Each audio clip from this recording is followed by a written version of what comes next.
A reading from the letter of St. Paul to the Galatians.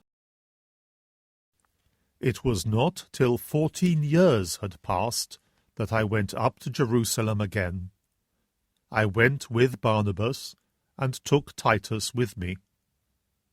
I went there as the result of a revelation, and privately I laid before the leading men the good news as I proclaim it among the pagans. I did so for fear the course I was adopting or had already adopted would not be allowed. On the contrary, they recognized that I had been commissioned to preach the good news to the uncircumcised, just as Peter had been commissioned to preach it to the circumcised. The same person whose action had made Peter the apostle of the circumcised had given me a similar mission to the pagans. So James, Cephas, and John, these leaders, these pillars, shook hands with Barnabas and me as a sign of partnership. We were to go to the pagans, and they to the circumcised.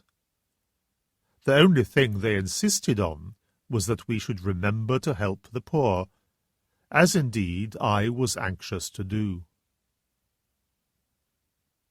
When Cephas came to Antioch, however, I opposed him to his face, since he was manifestly in the wrong. His custom had been to eat with the pagans, but after certain friends of James arrived, he stopped doing this and kept away from them altogether for fear of the group that insisted on circumcision. The other Jews joined him in this pretense, and even Barnabas felt himself obliged to copy their behavior.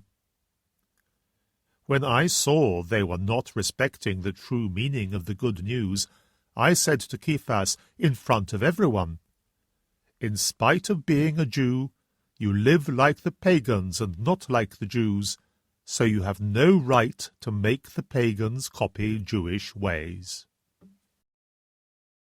The Word of the Lord.